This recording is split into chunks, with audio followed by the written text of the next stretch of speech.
Bem-vindos a mais um episódio do Desarmadas, um podcast como você nunca viu. Eu tenho certeza que a convidada de hoje vai despertar em você muita força de vontade e coragem de ser quem você quer ser. Afinal de contas, lugar de mulher é onde ela quiser.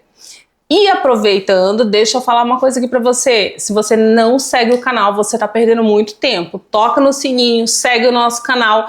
E se você tem vontade de contar a sua história aqui no Desarmadas, tomar um bom vinho comigo ou tomar um bom café, fica à vontade, deixa seu nome aqui no comentário que a nossa equipe vai entrar em contato com você. Mas vamos ao que interessa de verdade. Ela é empresária. Há 20 anos trabalha no mesmo ramo e teve a ousadia e a coragem de trazer a disrupção e a quebra de padrão para sua família. Seja bem-vinda, Lolo para os íntimos. Lohane Vieira, a melhor cabeleireira aqui de Goiânia, está conosco aqui, inclusive, ó, tô toda arrumada assim, linda e maravilhosa, pelas mãos da queridíssima aqui. Nossa, obrigada, que honra. É muito bom estar aqui para falar um pouco, né, sobre a minha história e contar um pouco, né, que vai estar vim desarmada mesmo. Gente, a Lolo tá nervosa, né? Muito. Eu falei pra ela, relaxa, relaxa que isso aqui é um bate-papo. A ideia aqui é sentar e sentir. E pra gente começar e quebrar esse gelo, eu quero logo te perguntar, Lolo. Vai. Quem é a Lolo na própria história? Uai, Kátia. A Lohane é uma menina sonhadora que morava no interior, que tinha um grande sonho, né, de se tornar empresária da beleza, né, trabalhar nessa área, porque é o que eu amo fazer. Então, eu vim do interior de Goiás para a capital há 20 anos atrás. Sempre gostei de trabalhar com isso e vim em busca dos meus sonhos. Aqui trabalhei muito, não só na área da beleza, mas trabalhei em outros lugares também.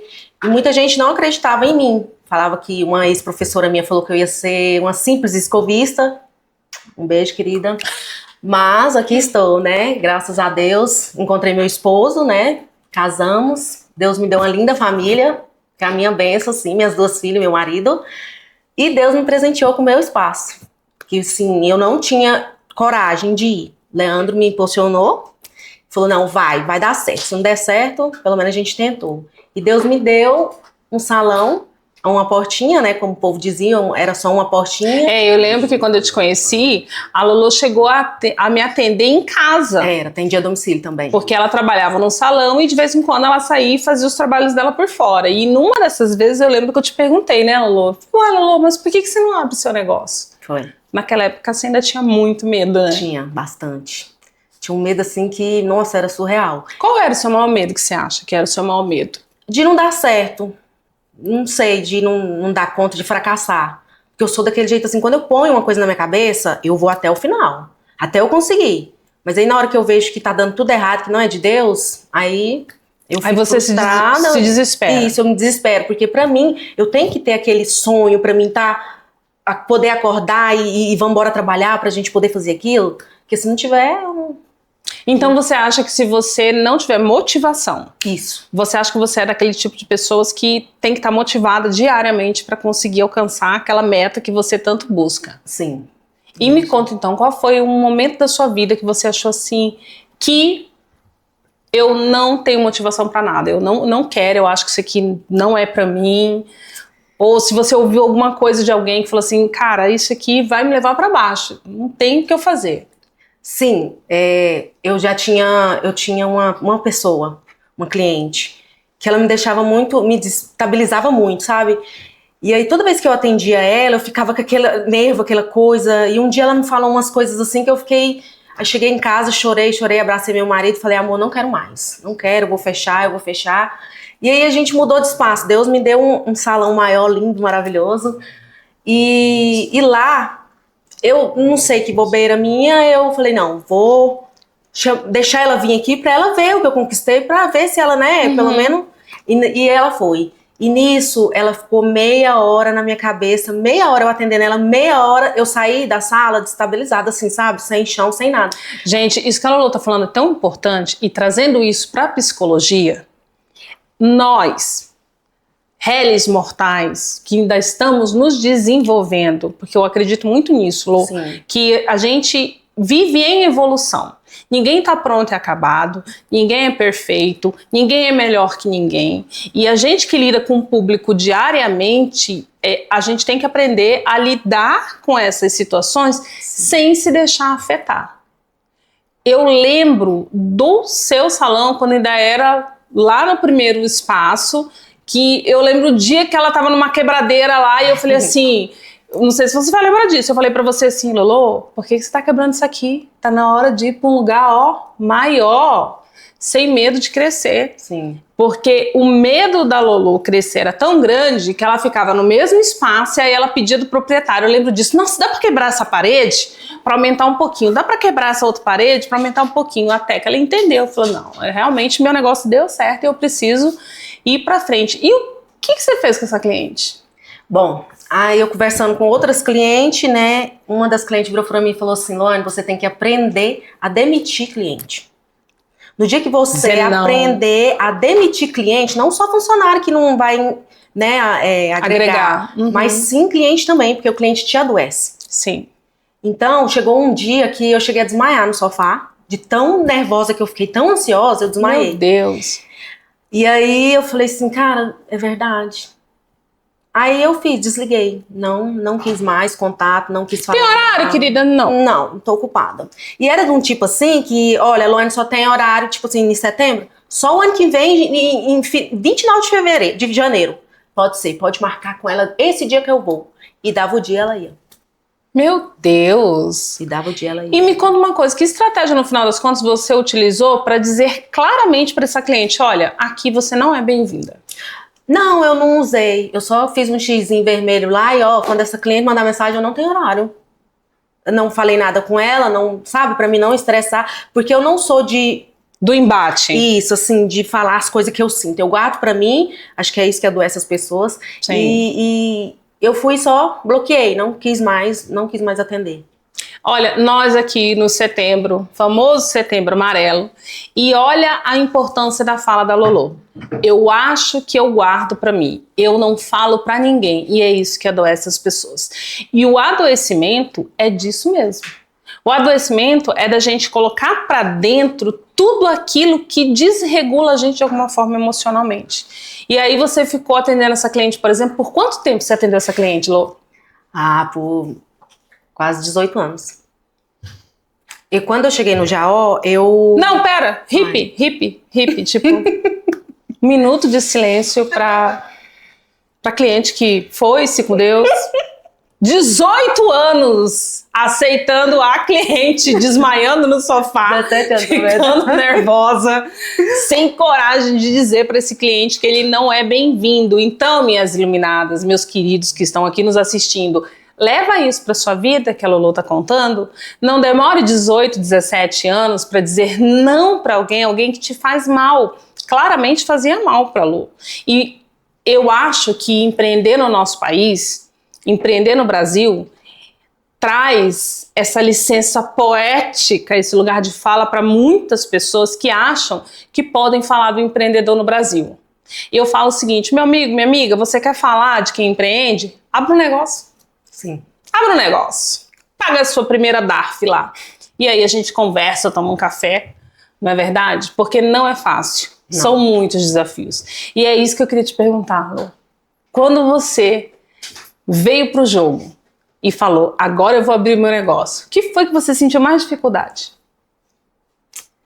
Eu acho que... financeiramente. Porque eu não tinha nada. Só tinha uma menina e um sonho. E aí a gente começou a fazer do zero. Falei, olha, as pessoas acreditaram em mim, né? O cara foi lá e montou meus móveis, tudinho bonitinho, falou, você me paga do jeito que você quiser. Eu falo que, né, você não precisa ter dinheiro, você tem que ter amigo que tem. Relações valem mais do que dinheiro, meus amigos, em muitas situações. E aí ele confiou em mim, montou meus móveis, a minha irmã me emprestou o cartão de crédito dela, e aí foi indo. Ah, vamos aproveitar, vamos me expor, Lolo, já pagou a sua irmã. Já, gente, por favor. Não devo mais. Já paguei, graças a Deus, consegui assim, em curto prazo, né? Porque era um investimento até meio alto para mim na época. E foi isso, acho que o maior medo era isso. Porque quando você coloca o seu sonho na mão de Deus, eu acho que acabou, você só descansa. Apesar que eu vim descobrir isso agora, né? Porque eu sou uma pessoa muito ansiosa. Eu coloco na mão de Deus, eu mesmo, já que você tá demorando, deixa eu resolver. Então, eu tenho tentado me controlar mais, mas... Ela tem sido aquele meme. Ai, Deus, me ajuda. Pra quê? Pra quê? Se não vai me ajudar, então deixa eu resolver aqui. Tipo isso. Então agora, assim, eu tô tentando me controlar mais pra poder ir colocando na mão de Deus, seja feita a vontade deles e pronto. E me conta uma coisa. A Loane dessa história, essa menina que vem do interior com um sonho, que acreditou no talento dela, que ouviu de clientes, de pessoas próximas, de um professor. Gente, é feio, né? Olha, minha filha já passou por isso também. No ensino médio, de um professor virar pra ela e falar assim, tá doido? Você nunca vai ser tal coisa, sabe? Então, professores, meus queridos, cara, a gente sabe que vocês ganham mal. A gente sabe que vocês ganham mal, a gente sabe que vocês ganham, sabe, tem muito trabalho, menino mal educado, mas não destrua o sonho de quem tem um sonho. Porque eu acho que o maior mérito de um professor é impulsionar, né? Seja lá em que área for. E mesmo quando alguém não tem habilidade, que não era o caso aqui, esse professor ele tem que ser muito mais na vida dessa pessoa para trazer a habilidade que essa pessoa tem para fora e aflorar, né? Mas isso foi fora, Lô. E dentro da família? Como foi isso?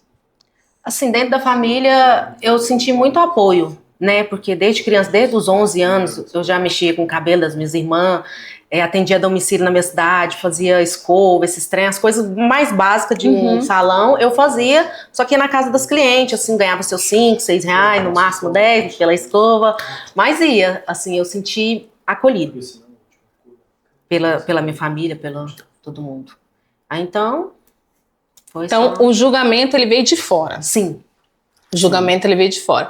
E hoje que você já está estabelecida, você já tem um belo de um salão, que é o Estúdio Loane, lá no setor Jaó, aqui em Goiânia. Eu, inclusive, sou cliente da Lolo dessa época. Eu sou das clientes que ela coloca, de vez em quando ela coloca uns memes lá na rede social dela. Eu sou, querida, a que tem lugar garantido no Natal, no Ano Novo. Eu sou dessas. Me desculpe. Né? Me desculpem. Entendeu? Isso não se estende ao Leandro, viu, Leandro? Se cuida. Se cuida. Não confia. Só o Leandro. Não, mas assim, ter o meu salão ali é um sonho realizado. Tem dia que, é igual a Kati falou, tem dia que você não dá conta. Eu já... Vou ser aberta aqui porque é um papo de amigas. Eu já tentei me suicidar umas 3 vezes. Já tive crise de pânico, de ansiedade direto e, assim, é muito difícil, gente. Não é fácil. Você saber lidar com o público, assim. Tipo, eu falo que às vezes a maioria das vezes, assim, que eu tô mal, eu visto uma máscara e vou. Então, você chegar lá, eu vou estar sempre sorrindo, sempre feliz, sempre, sabe? Porque você não tem nada a ver com o que eu tô passando, o que eu tô sentindo. Então, não tem um porquê você ter a minha tristeza. Então, eu faço muito isso. Eu gosto de tratar todo mundo muito feliz, muito sorridente, fazer piada, brincar. Eu amo, amo. Então, acho que isso... Mas o que foi que arrastou essa Loane para baixo? Ao ponto dela chegar a tomar atitudes tão drásticas diante do seu bem maior que você falou, da sua família, das suas filhas, do seu marido, de tantas pessoas à sua volta. Eu acho que no começo foi importar demais com o que o povo falava e não saber dizer não. Então, não falar dizer não pra pessoa, pra mim também estava sendo não, então aquilo ia me corroendo. Como eu não tenho coragem de desabafar e falar, olha, Kátia, é isso, eu guardo pra mim. Então isso foi me jogando pra baixo e a pressão de ter que tratar com muita gente, ter muito funcionário, tomar conta das contas, de trabalhar, de administrar tudo, isso tava me deixando bem maluca. E em momento algum eu pensava nas minhas filhas, porque eu sabia que meu marido ia dar conta. Você pensava só no negócio? Eu pensava só em acabar com essa dor que eu sinto, sabe? É porque dá uma dor tão tremenda, é uma tristeza tão grande, que você só pensa em acabar com aquilo. Falo, cara, eu vou morrer mesmo E acabou, e eu não vou ter mais pressão, não vou ter mais nada, pressão de dentro de casa, de trabalho, de amizade, de nada. Eu só queria acabar com aquilo. Só que a única coisa que me fez não fazer isso foi a fé em Deus. Que tipo, cara, se eu tirar minha vida, eu vou perder minha salvação. Entende? Eu não pensava nas minhas filhas, porque eu sabia que o Leandro ia dar conta. Que ele é um pai maravilhoso. Isso é um assunto tão sério. Eu sempre trago para as minhas clientes, para a vida, e é o que a Lô falou, gente. Por exemplo, ela guarda tanto que isso é uma coisa nova para mim, que conheço a Lô já tem um tempo. Eu não sabia disso, por exemplo. Então, isso só mostra a importância das campanhas hoje, né, do Setembro Amarelo, que é a maior dificuldade das pessoas em lidar com essa dor psíquica que ela está sentindo. Então, a pessoa ela não quer acabar com a vida, ela quer acabar com a dor. E falar e ter alguns valores na nossa vida fazem diferença, que foi a diferença que fez na sua vida. Esse valor, essa espiritualidade.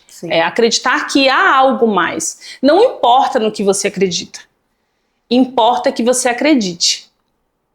Você pode acreditar no universo, no sol, na planta, em Deus, em Buda. Você pode acreditar em tudo e tá tudo bem. Porque às vezes essa é a única corda que tem na sua mão para você se segurar. Então, a importância de falar. E hoje que você viveu tudo isso, Lô, você acha que você já consegue falar, mesmo para as pessoas mais íntimas, próximas a você, de dizer, olha, eu não tô aguentando, eu tô com essa dor aqui, só fica aqui do meu lado. Eu falo pro meu marido, que é o único que me aguenta. Ele eu tenho coragem, sabe, assim, mas às vezes eu tenho medo de falar até pelas minhas amizades, até pelas minhas irmãs, sabe, de deixar eles preocupados, alguma coisa assim. Então, às vezes eu converso muito com o Leandro. E às vezes, assim, eu vejo que ele não... Eu acho que ele não entende essa dor que a gente sente. Porque eu acho que ele nunca passou, nunca teve, nem, né, depressão, essas coisas. Mas, tipo, eu desabafo com ele e fica. Aí eu fico guardando pra mim. Não tenho coragem de desabafar com as amizades, nem com o irmão, nem nada. E nem médico? Tipo, sei lá, vou buscar uma ajuda médica, vou conversar com esse médico. Eu procurei uma vez. E aí ele me medicou. Falou que me tomar um remedinho e de lá pra cá só é esse remédio. Não façam isso, tá? Porque o que acontece? Eu tenho vários clientes que é psiquiatra, psicóloga e conversa comigo, fala, Luane, eu tô vendo seus olhos que você não tá bem. Só que eu não tenho coragem de conversar. Porque eu não sei, né? Vou deixar para o final essa pergunta. E eu não sei, eu não sinto a vontade de chegar numa pessoa, mesmo que seja desconhecida, e desabafar tudo. Falar tudo que eu penso, tudo comigo. Olha, a importância disso aqui, dessa fala da Luane, é a terapia, né? Quando a gente não quer contar pro marido, pra mãe, pra irmã, pro amigo, pro médico, busque pelo menos a terapia. Porque a terapia ela é uma ferramenta fenomenal em que você pode chegar naquele espaço, ser acolhido e dizer pro outro que tá ali ao seu dispor, olha, hoje eu só quero falar, não quero ouvir nada. E falar, porque quando a gente fala, quando a gente elabora o que a gente está sentindo, mesmo que o outro esteja só escutando, sem emitir nenhum tipo de opinião ou nenhum tipo de julgamento, é isso que vai te trazer de volta para o centro e que vai te acalmar. Por exemplo, a história da respiração, eu lembro que uma vez te ensinei. A respiração, gente, ela é tão importante... O tal do, né, inspira e respira, inspira, respira. Isso é tão importante, porque a gente tem uma coisa no nosso sistema cerebral que é o parasimpático e o simpático. Quando você respira e inspira de forma calma, é como se você estivesse desligando essa tomada do cérebro. E aí você automaticamente você se regula. Você vai se regulando. Claro, demora. É por isso que, por exemplo, pessoas que têm crises de pânico, eu já tinha até explicado isso para a Lu uma vez, a pessoa tem a sensação que ela vai morrer quando ela está num episódio de crise, mas ela não vai morrer. Só que você não vai chegar para uma pessoa que está tendo crise de pânico e vai dizer, olha, você não vai morrer, segura a onda aí. Não. Porque o nosso sistema, o nosso organismo, ele é tão inteligente, Deus foi tão perfeito na hora de fazer essa estrutura aqui funcionar, que automaticamente você se regula. Quando você começa a respirar da forma correta, soltar da forma correta. Então, inspira, respira, e aí o nosso cérebro entende que ele precisa regular aquelas sensações e aquelas emoções. É como se desligasse da tomada. Gente, funciona. Vai por mim. Quem tem insônia, quem tem muita ansiedade, quem está entrando em algum tipo de estado de crise, de pânico, ou medo mesmo de alguma situação, ou nervosismo em alguma situação, a nossa respiração, ela é algo fenomenal. É por isso que respirar é vida. Porque se você respira da forma correta, você se autorregula. E eu espero, de verdade, que você, ao longo da sua vida, você vai entendendo que a gente foi feito para interagir, para falar. Que ninguém precisa carregar nenhum tipo de dor sozinha. Ninguém, é óbvio que a gente tem que saber para quem a gente vai falar, para quem a gente vai contar. Eu concordo com você, do tipo, cara, não vou contar para minha mãe, porque eu não vou preocupar minha mãe, né? Não vou contar para uma criança, não vou preocupar essa criança ou colocar um peso em cima dessa criança. Mas eu tenho certeza eu vou chorar. Que com a quantidade de amigo que você tem, você não tem ideia do quanto sua vida é importante. Muito importante. Aliás, gente, não existe vida que não seja importante. Toda vida importa. Todo ser humano importa. E o mais difícil é a gente transcender isso. Porque até as pessoas que fazem mal, a vida delas importa. Para quem acredita em Deus, para quem acredita em qualquer tipo de situação. Então, nós vamos tomar uma água e a gente volta já. Eu falei que não ia chorar agora, durona. Olha, eu tô impressionada. Quem segue o nosso canal aqui, eu tô impressionada do tanto que essas histórias emergiram sem eu saber, e as pessoas que foram convidadas aqui sabem, e que trouxeram esse tipo de história. E eu acho que é mais comum do que a gente imagina que isso aconteça.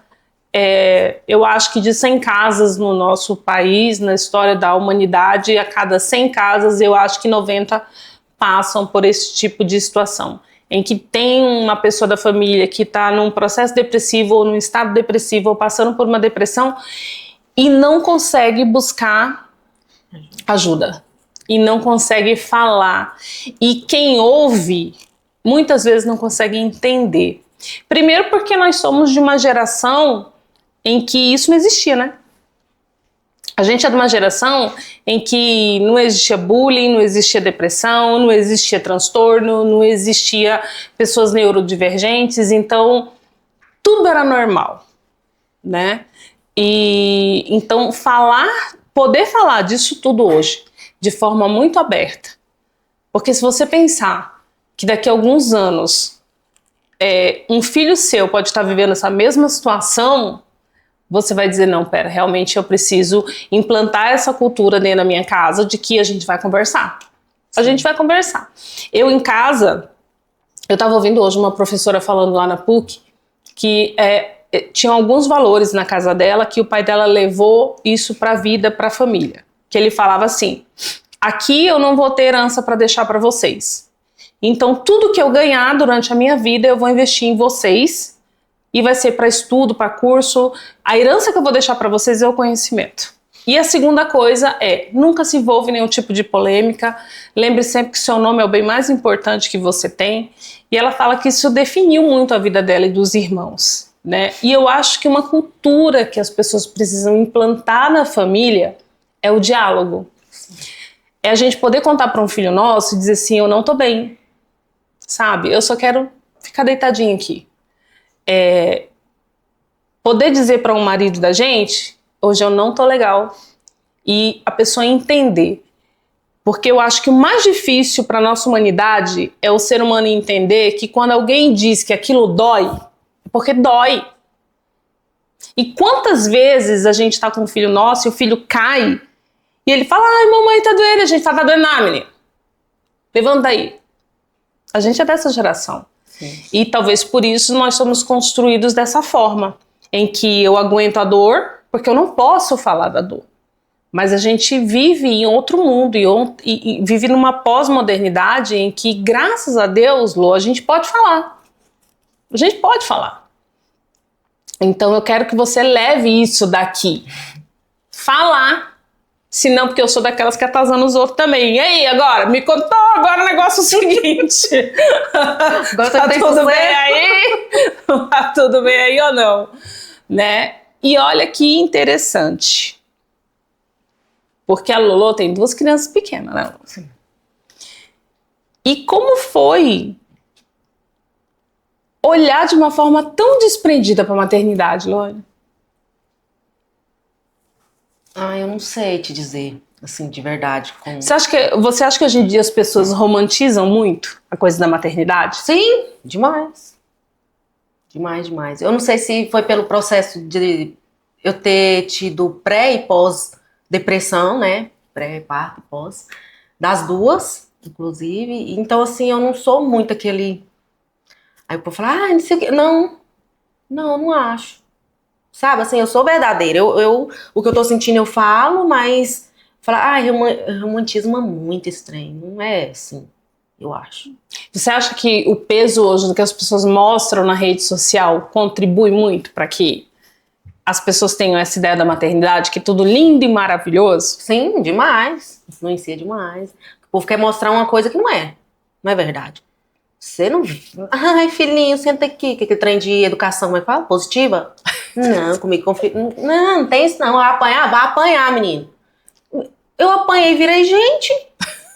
Não é deixando, fulano, você quer isso ou quer aquilo? Não, gente, eu acho isso, na minha opinião, cada um tem a sua, claro. Esses dias eu vi um meme, você já viu aquele meme que tá rodando aí na internet, do cara, os 2 filhos? Porque tem muita gente fazendo aquela trend, né, se você nunca andou de ônibus, se você já andou de ônibus, deu um passo à frente, se você precisou trabalhar quando era criança, deu um passo à frente, e os filhos estão ficando pra trás, né? Aí esses dias eu vi um que a pessoa fez assim, se você já apanhou de corda, deu um passo à frente. Se você já apanhou de cinta, de cipote, né? Esse daí eu ia tudo. Eu chegava primeiro. Eu lembro que eu mandei uma mensagem pra minha irmã e falei assim, olha lá, o Diego ia ficar pra trás, porque só nós apanhamos. Bem isso. Não, mas a Isabela, tanto a Isabela como a Luísa, se precisou, uns 6 meses já tava levando palmada. Vinha, dava um tapa na cara, ganhava uns dedadas na cara também pra aprender que dói. Então, a Lulu que é mais resistente, né, mas... Tudo bem. Caso à parte, caso à parte. Vamos levar ela para conversar com você. Mas vamos aproveitar que a gente tem aqui 20 anos de experiência na nossa frente e nós vamos agora, Lolo, para um quadro que é o Mitos e Verdades. Aqui, o convidado, a convidada nessa hora tem que responder sinceramente sobre aquilo que ela tem conhecimento de verdade. E aí, você topa participar? Claro, só falo meio rasgado, mas tudo bem, eu topo. Então vamos lá, eu quero saber, mito ou verdade? Usar muito shampoo quebra o cabelo? Usar muito shampoo não quebra o cabelo. O que quebra o cabelo é você deixar o excesso de shampoo. Do mesmo tanto que você esfregou, é o que você vai enxaguar. Se você deixar um resíduo de shampoo, qualquer coisa, ele vai ficar duro. Você pode passar 1 quilo de creme que ele não vai amolecer. Que não vai amolecer? Não amolece. Ele continua duro. E com isso, no pentear, né, arrumar, você acaba escovar, puxar e acaba quebrando o cabelo. Sim. Outra coisa que eu quero saber, mito ou verdade? Excesso de condicionador dá caspa no cabelo? É verdade. Porque o condicionador foi feito por comprimento dos fios, não foi pro couro cabeludo. Couro cabeludo é o shampoo. Então, o condicionador é como é que fala? Pro comprimento do cabelo. Então, se tiver muito... E qual é a quantidade adequada pra gente colocar? Depende muito da quantidade de cabelo, mas o normal mesmo, assim, é uma moedinha de 50 centavos. Presta atenção, gente. Moedinha de 50 centavos, hein? Se tiver muito cabelo e o cabelo for longo... por exemplo, um cabelo do tamanho do seu. É uma moedinha de R$1. Aumenta pouca coisa. Pouca coisa. Eu acho que eu tô passando errado. Tudo bem. O que vai mandar muito é você ter um leave bom, né? Pra você fazer a finalização, pra você passar no cabelo antes da escova e tudo. É isso que vai mandar. mas também não com excesso, né? A quantidade. Outra coisa, mito ou verdade? A selagem com formol faz cair o cabelo. Não faz cair o cabelo. O que acontece? A quantidade de vezes que você põe no cabelo pode dar um excesso que pode quebrar seu cabelo. Mas cair não cai. Cair não cai. Não cai. Não cai. E não faz mal. Não é que não faz mal, tem que ter cuidado, né? Os cuidados é o tanto que a Anvisa libera e não acrescentar mais formol, porque tem alguns salões que acrescentam, né? Ah, entendi. E é aí que o negócio pega. É aí que o bicho pega, porque aí encosta no couro cabeludo, e aí a cliente não sabia que tem alergia. Entendi. Então, é bom fazer um teste antes, né? Ah, entendi. Então, quero saber outra coisa. Mito ou verdade? Quem tem progressiva no cabelo não pode fazer mechas. Poder não pode. O cabeleireiro, né? Então é verdade? É verdade. Porque o cabeleireiro, né, grita quando fala, ou você é loira ou você é lisa. Só que como tem as pessoas teimosas, já que você é loira, faz a progressiva com formol. Porque a sem formol, ela prejudica na abertura do cabelo. Aí é onde o cabelo pode... Altera a cor, então, também. Altera, sim. Porque é onde o cabelo pode emborrachar, às vezes até quebrar. E aí, com formol, ele já facilita a abertura das mechas. Então, você não precisa deixar muito tempo o produto. E com isso facilita um pouco, né, o nosso trabalho. Tá, e agora? Essa você vai ficar chocado quando eu perguntar. Mito ou verdade? É verdade que a maioria das pessoas não faz higienização para ir fazer depilação? Misericórdia! Gente, é verdade. Não é a maioria, mas sempre tem algumas clientes assim que não dá, né, uma lavadinha ou uma limpadinha, passa um pano, umedecido assim, então... Ô, gente, vamos ajudar. Ajuda, né? Ajuda aí a profissional, né? Não é todas, mas de vez em quando a gente pega algumas assim com um cheirinho mais forte. E agora, pra gente acabar o nosso mitos e verdades. Lô, é verdade que dá pra sair de um cabelo totalmente preto, com tintura preta, bem preto, pra um louro platinado? Não. Não é fácil. É mito, então. É mito. Não é fácil. Porque isso você vai muito preto, com excesso de tintura, isso vai agredir muito o cabelo. Porque você vai ter colocando química, e não sai platinado assim. Mito ou verdade? Que a descoloração, se ela ficar muito tempo no cabelo, dissolve o cabelo, emborracha o cabelo, vira Elástico. Elástico? Não é verdade assim, porque quando a gente vai fazer uma mecha, gente, pelo amor de Deus, faz o teste. Não é porque a cabeleireira não tá querendo fazer seu cabelo, não, é porque tem que fazer o teste. Tem cabelo que aguenta e tem cabelo que não aguenta. Aí, tipo, tem uma cliente, eu quero um loiro platinado, chega lá com cabelo fininho. Ou com um pouquinho de química no cabelo. Eu mesma não faço essas coisas. Não passa, gente, não passa.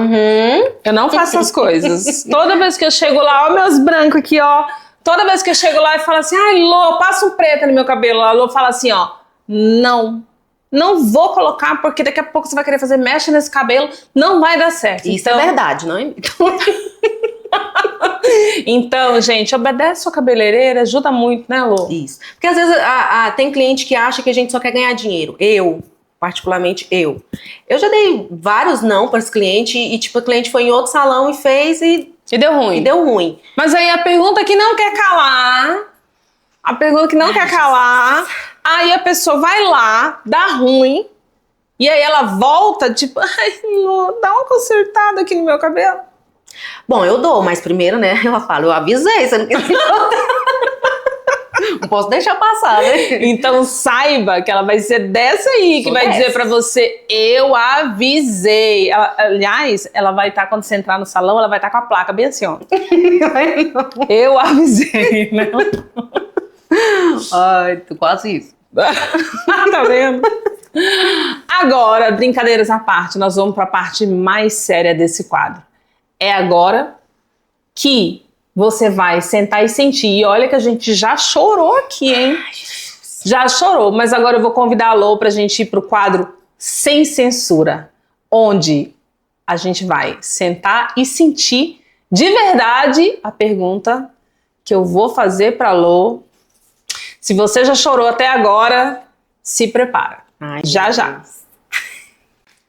Nesse quadro, sem censura, eu trago o convidado para a gente sentar aqui à vontade e sentir de verdade essa história que já foi tão forte, tão emocionante, que a Lolo trouxe. Então, Lolo, aqui eu quero que você esteja preparada, à vontade, para sentar e sentir, e principalmente para trazer, sem censura, aquilo que eu vou te perguntar. Vai devagar, viu, Kátia? A história, eu sempre falo isso na minha rede social. A história não é minha. A história é sua. Então, eu quero saber, sem censura, Loane, qual foi a coisa mais difícil que você já teve que fazer por você? Qual foi a coisa mais difícil que a Lolo já fez por si mesma? Mais difícil por mim, acho que ir na academia. A Lolo tá com medo de falar agora. O mais difícil pra mim é ir pra academia, pra fazer aquilo que realmente vai me fazer bem. Então, valeu, Kátia. Eu tô aqui tentando pensar onde que tá sem censura disso, né? Não, mas eu tô Alô, mentindo. você nunca treinou na vida, Alô? Não, eu não era de treinar, assim, essas coisas assim. Agora que, pra mim, assim, como se diz, pra me gostar de mim mesma. Assim, eu sempre tive Baixa autoestima. baixa autoestima. Então, não era muito de me cuidar, essas coisas, assim. Eu fui uma pessoa obesa, né? Você Eu me acho que. conheceu? Não, eu acho que quando eu te conheci, você Já tinha tinha acabado feito. de fazer a cirurgia, não foi? Tinha acabado de fazer.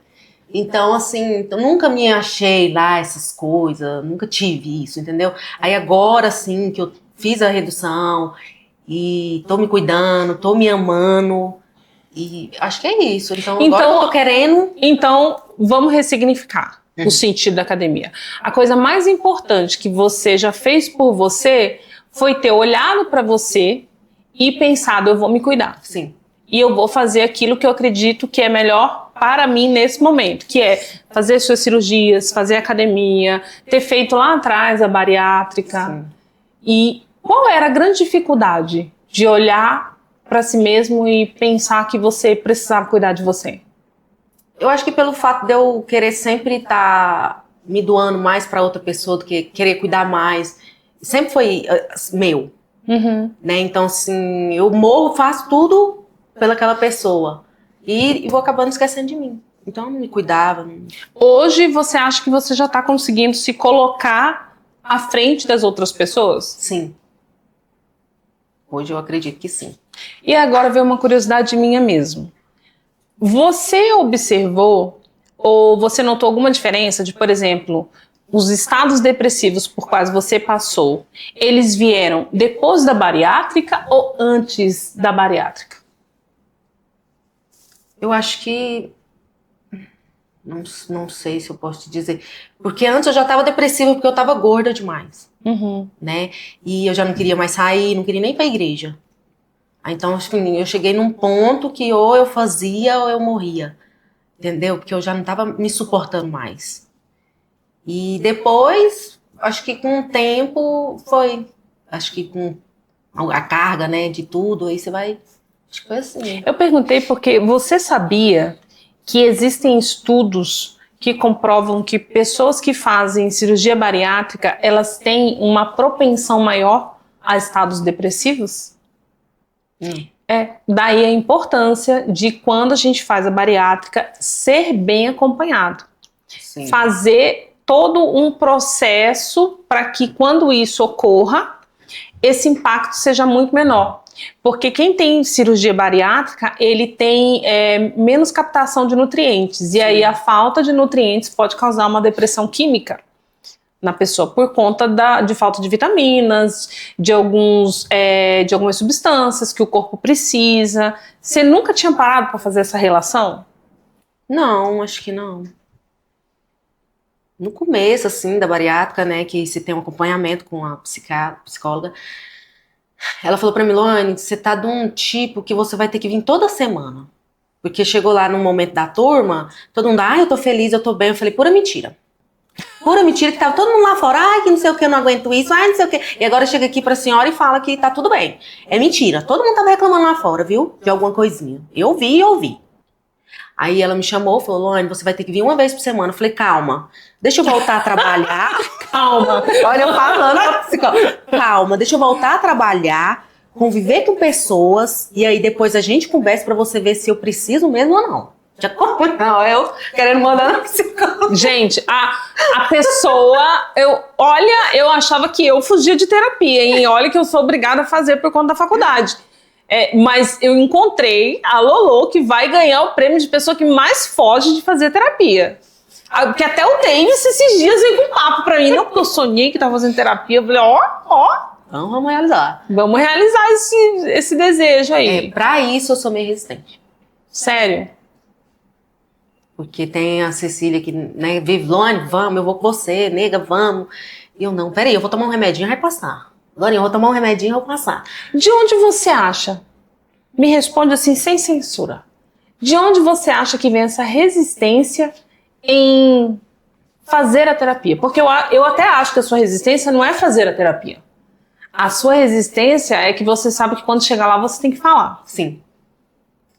Eu sou muito difícil de desabafar, sabe? Eu acho que eu seguro muito pra mim. Tem coisa que eu não falo nem pro Leandro. Será que é por isso? Ai, meu Deus. Será que é por isso que ela descarrega tudo no show do Gustavo Lima? Oh, meu Deus.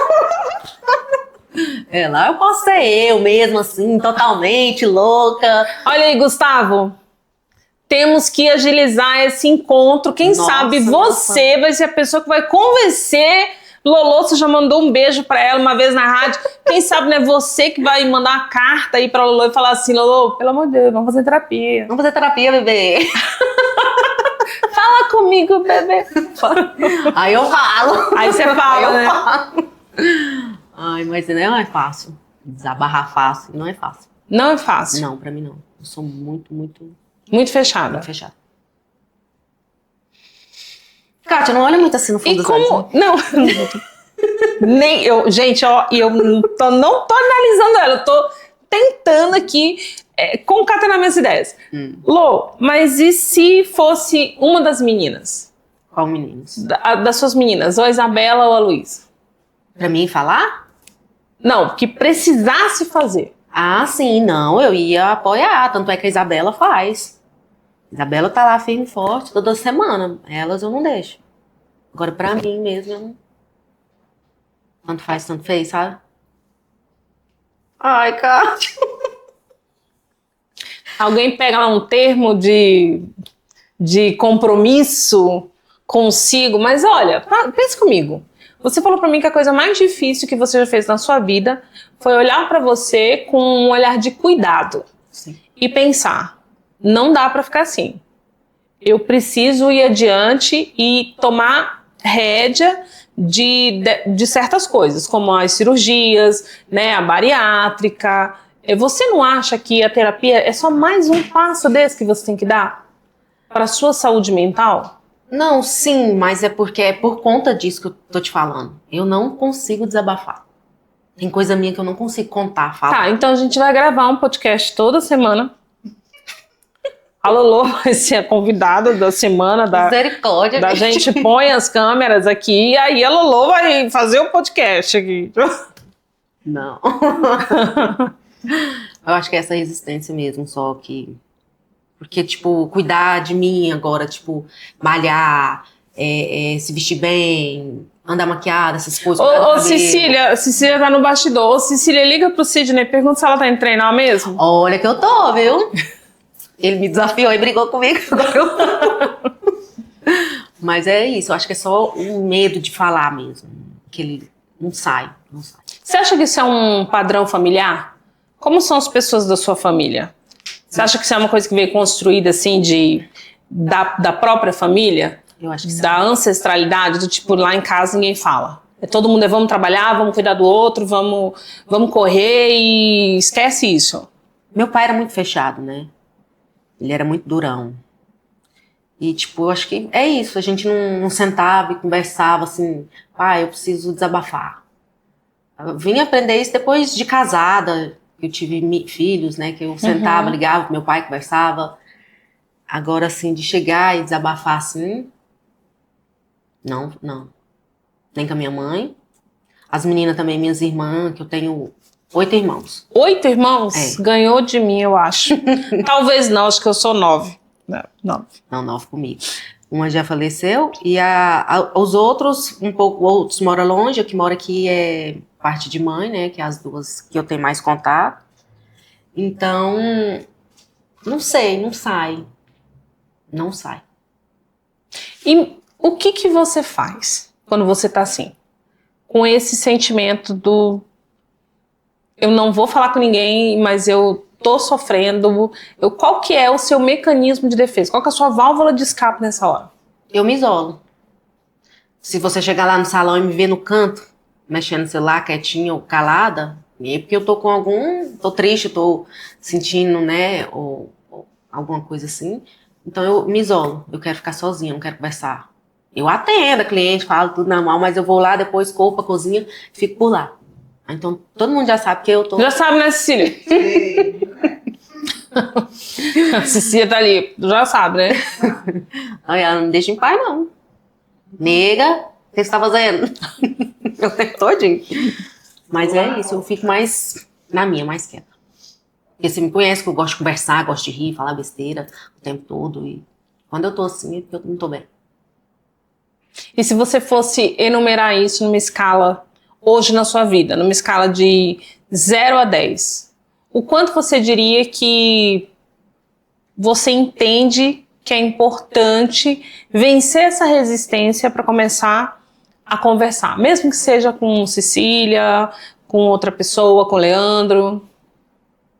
Não, eu creio que 10. Eu preciso realmente dessa ajuda.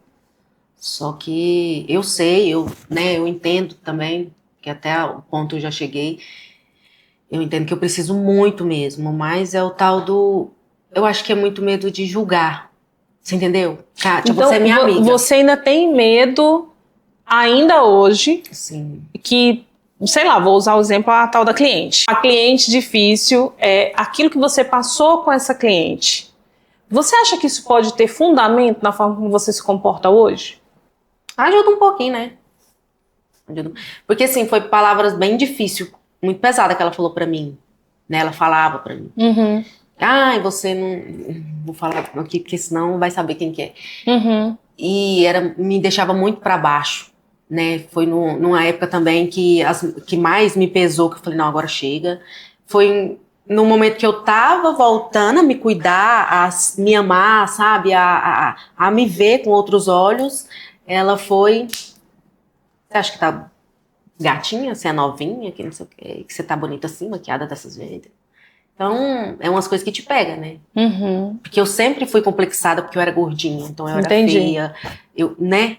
E a gente aí, não é que tem gordinho feio, bonito, mas eu me achava feia. Então eu carreguei isso tudo a vida toda.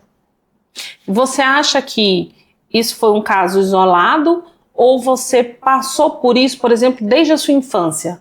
De ouvir coisas pejorativas e isso foi transformando em você, trazendo para você esse mecanismo de defesa que é não vou falar? Eu acho que sim, porque eu acho que isso pra mim já é bobeira minha, já é, né? De eu ter medo de chatear outra pessoa. Mas aí eu fico pensando, e eu? Você entendeu? Ninguém tá nem aí. Me fala a verdade, eu vou ouvir, só que eu não tenho coragem de te falar e desabafar o que eu tô sentindo ou o que eu acho, entende? Com medo de te magoar. Entendi. E aí você mantém esse padrão. Você acha que você mantém esse padrão até hoje? Não muito. Não muito, mas ainda tem. E como é ter esse perfil de personalidade, de não gostar de desagradar as pessoas? Como isso se transforma no seu lado empreendedor como empresária? Onde a gente sabe que a gente tem que, muitas vezes, ter que dizer muitos nãos ou ter que impor muitas regras, né? Tem que impor muitas normas para que normalmente as coisas funcionem da forma como a gente quer. Como é viver isso, esses dois polos tão diferentes? Diferente. No começo, eu sofri muito. Muito mesmo. Muito. Porque era muito difícil para mim. Né, eu saber lidar com aquilo tudo, ter que saber que você tem que se impor, para mim foi muito doído. Hoje em dia, não muito, mas hoje em dia eu procuro pessoas que possam fazer isso por mim. Você entendeu? Uhum. Aí eu já contratei uma pessoa, ela vai fazer, vai resolver os problemas para mim, os BO, vai mandar, é isso e aquilo, eu quero isso e aquilo, quem vai atrás é você, então isso eu já tô, que você me falou. Aprendeu. Eu sempre falo para quem está começando a empreender, você não é obrigado realmente a entender tudo e saber tudo sobre o que é empreender, como gerir um negócio ou conhecer sobre gestão de pessoas. Mas quando a gente quer ser empreendedor, você precisa ter alguma coisa em mente que é o quê? O que eu não sei precisa ser delegado. E o mínimo que eu tenho que fazer aqui é saber delegar. Então, é verdade, várias vezes ela pediu o conselho, pediu ajuda, e eu falei, Lô, faz assim, faz assado, vai por esse caminho, corta aqui, costura ali. Você não precisa realmente passar por isso. Na verdade, a gente não precisa passar por muita coisa na nossa vida. E é realmente difícil. Isso que você vive diariamente, nesse conflito de eu não quero falar, eu não quero desagradar, eu já vivi isso também. Eu lembro que quando foi para eu me afastar um pouco da CSA, eu demorei a dizer pro Davidson, olha, então, eu preciso dar um passo para trás, né? Hoje, graças a Deus, né, tô lá, tô em todo canto, mas eu consigo entender. Mas o que eu quero que você, com esse nosso momento aqui de sentar e sentir, é que aquilo que você sentiu quando você pensou, eu preciso cuidar de mim, eu preciso olhar para mim, e se para isso eu preciso dizer milhares de nãos para outras coisas, pensa na sua vida, em tudo aquilo que você precisa como uma dieta, como um remédio. Coloca na sua cabeça que o não, ele é um remédio para você, em algum momento da sua vida. Então, eu não quero ir naquele jantar, eu não quero ir naquela festa, eu não quero comer isso, eu não vou naquele lugar, eu não quero. Eu sei que é difícil, Lô, é muito difícil. Eu lembro quando eu falei a primeira vez pro David, eu não vou jantar com esse cliente. Porque é isso que você falou. Tem determinadas pessoas que nos fazem mal, que trazem pra gente um mal-estar e que às vezes a gente consegue explicar, outras vezes não. Mas é tão libertador. Gente, é libertador. Hoje mesmo, se você está aí assistindo, diga não para pelo menos uma coisa que você não gosta de fazer, que você não quer fazer e que você se sente obrigado a fazer. Porque é libertador. A gente não precisa dizer todos os nãos de uma vez só, quando a gente não está preparado. Mas, depois que a gente dá o primeiro, o segundo, o terceiro, o resto vem fácil. A gente vira criança, que só recebe, sabe criança, não pode isso, não pode aquilo, não. A gente vira criança, porque depois que a gente aprende a dizer não para tudo aquilo que não cabe mais na nossa vida, ou que a gente não quer, é tão libertador, que parece até que você está no show do Gustavo Lima. Aí é maravilhoso. Então, toda vez, faz esse exercício. Toda vez que você quiser dizer não, pensa assim, eu vou dizer não, porque se eu disser não, eu vou pro show do Gustavo Lima. Pronto. Razão. O reforço positivo da Lolo vai ser esse. É verdade. E Lolo, eu quero que você deixe uma mensagem para essas pessoas que eu tenho certeza, assim como você, estão assistindo a gente e que tem essa resistência, tem essa dificuldade. O que você diria para essas pessoas que têm a mesma dificuldade de você, que a sua? De falar? De dizer não, de desabafar. Bom, a única coisa que eu posso falar para vocês é procurar ajuda. Eu tô muito resistente a isso, mas eu sei que eu preciso. Mas procurar ajuda. Não deixa de fazer o que você quer, de achar o que você acha por conta do outro. O outro não tá nem aí com você. Só pensa neles. Então você tem que passar a pensar mais em você. Eu acho que é isso, porque você pensar no próximo, como que você vai agradar o próximo que você não tá bem? Entende? Então, você tem que se sentir bem para depois passar para frente. E sabe uma coisa que eu acho importante? O ser humano hoje, da atualidade, do mundo moderno, ele precisa entender a diversidade, né? Nós precisamos aprender a ouvir a diversidade e entender que não é porque o outro gosta de laranja que eu tenho que gostar, né? Ou porque o outro chega e fala, não gosto dessa cor. Bacana, ainda bem que você não gosta, que eu adoro, né? Eu acho que é isso que a gente precisa aprender a enxergar, que tem tantas pessoas doloridas no mundo e que não conseguem deixar essa dor de lado, e aí elas trazem para o outro, né? Como opressão, como más palavras, como gestos ruins, como uma cliente dessa que chega e quer trazer tudo que é de pejorativo para a sua vida, né? Eu acho que a gente tem que nessa hora se apegar naquilo que você falou, que existe um ser maior, alguém maior, e que talvez aquela pessoa esteja passando por coisas tão pior quanto a gente, né? Porque se é verdade que a gente só dá aquilo que a gente tem, quando uma pessoa dessa só sabe dar isso para você, é que, nossa, a vida dessa pessoa deve ser uma merda. Assim, né? Eu acredito muito nisso, né, que eu carrego pra vida. Tipo, a pessoa, eu acreditava muito assim, se 10 pessoas falavam uma coisa boa, positiva ao meu respeito, e uma falasse negativa, eu ficava com aquilo. Aí eu ficava remoendo, guardando pra mim. Mas as outras 10 falou, eu falei, que as 10 estão mentindo pra mim. Quem tá falando a verdade é essa aqui, né? Que tá ali, acabando com você. Só que agora eu aprendi que a pessoa não tá falando o que eu sou. A pessoa tá falando sobre ela. Sobre ela. Então isso eu tô carregando pra vida, porque igual você vem, despeja de mim, fala um monte de trem, beleza. Mas você tá falando de você e não de você, mim. Porque, gente, é isso. E a psicologia, ela ensina isso de forma muito científica e muito real. O que me incomoda no outro diz mais a meu respeito do que sobre o outro. Sim. Né?